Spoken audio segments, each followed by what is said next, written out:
Good evening. Welcome to Envision Lives. My name is Cicely Brathwaite. I'm your host here on this evening. I am a independent support broker, and I've been working with the special needs community here in New York City for almost 20 years, if not over 20 years. And tonight's topic is something that a lot of parents typically are very much so confused about, and that is the Medicaid versus the Medicaid waiver. And quite often, parents are confused about what services they can access and the current services they have. This is my first live, guys, so I'm trying to get used to the camera angles. So forgive me if my head goes off in a weird angle. But I am here tonight just to break down in plain language what it means to actually have Medicaid versus the Medicaid waiver. Okay. So parents, if you are a special needs parent, caring for children with special needs, a caregiver, or you're a self-advocate, you're in the right community. Okay, so tonight I'm just going to break down the differences, and if you have any questions, feel free to leave it in the chat. Okay, so again, Medicaid. So let's talk a little bit about that. When people have Medicaid and they have their care manager in place, right, they can access services such as medical, dental, OT, PT, which is physical therapy, speech therapy, occupational therapy. You could even get medication, prescription drug coverage with the Medicaid card. However, a lot of times parents will outreach me and they'll say, well, Cicely, I would like for you to be my broker. I have a care manager. And before we move forward, I always ask them, so do you have the Medicaid waiver? And a lot of times they are confused. What is the Medicaid waiver? So I'll say something like, do you have the notice of decision? The notice of decision is a form that you will get from the state stating that you have the Medicaid waiver and you are approved to access the services that the Medicaid waiver covers and pay for. So what are some of those services? Some of those services are community rehabilitation, respite, and there are several types of respite services. You can have respite in home, you can have respite overnight, you can have a respite after school program, you could have weekend respite, and like a couple of other respite services. Okay, with the Medicaid waiver, you also have something, you can also access something called rehabilitation program. You can access pre-vocational services. So there are specific services that you can access, right, with the Medicaid waiver. Now, every state has a Medicaid waiver for this for special needs community, but it might be different names. So in New York State, it's called the HCBS Medicaid waiver. Okay, I believe in other states there's different names for that type of waiver that covers services for special needs children. Okay, um, so keeping in mind that again, the Medicaid waiver is not does not automatically is not, you guys, again, forgive me, it's my first live. So having Medicaid doesn't automatically mean you have the Medicaid waiver. Okay, so we're going to go back a little bit. So you have your Medicaid, you have your care coordinator, and then you'll say to your care coordinator, tell me about some services that can benefit my child. So they may say something like, you know what, you can access respite for your child. And then you'll say, well, okay, great. I would like respite services. What should be happening is that your care coordinator will tell you, all right, well, I have these documents that I will go through with you. I'm going to explain them to you. You need to sign these documents. And then those documents I'm going to take and submit to the state. And the state will approve you for the waiver, right? And that waiver process, they're going to look at your income, but they're going to waive that income. So depending on how much money you make, it's okay. They're not going to look at that income. Medicaid waiver waives the parent's income, okay? And they look at the child's needs and they look at all the documentation that the care manager presents in order for your child to get that Medicaid waiver, okay? So a couple of things. Your child can have Medicaid and have a care coordinator and not have the HCBS Medicaid waiver or the Medicaid name for whatever Medicaid waiver for whatever state you live in. Okay. So it's important that if you want these services and you need these services, that you speak to your care coordinator and have a conversation asking him or her to help you access those services. Okay. So now I spoke a little bit about some of the different programs that the waiver, having the Medicaid waiver covers, right? Self-direction is also one of the programs that the Medicaid waiver covers. In the self-direction program, you will have a support broker like myself, and you're able to access and have more control of your services.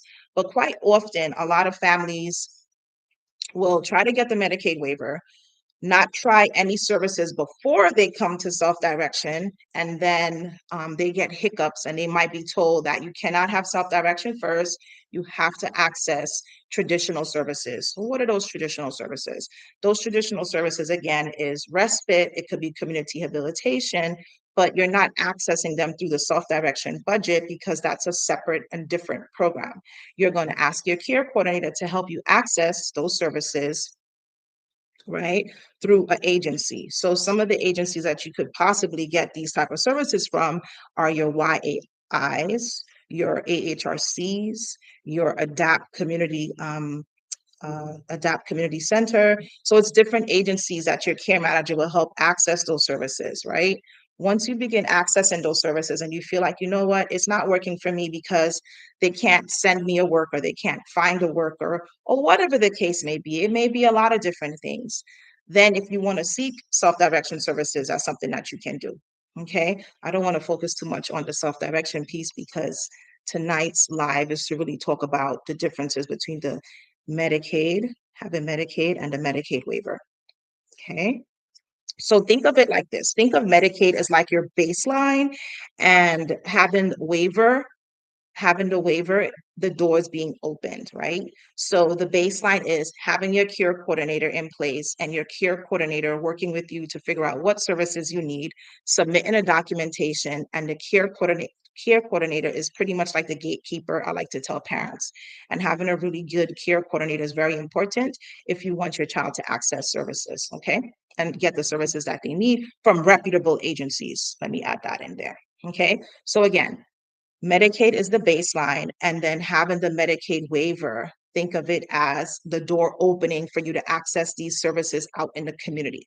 So your child is at home and your child is at home, excuse me, and services come into the home, or you can take your child out into the community to access these services, okay?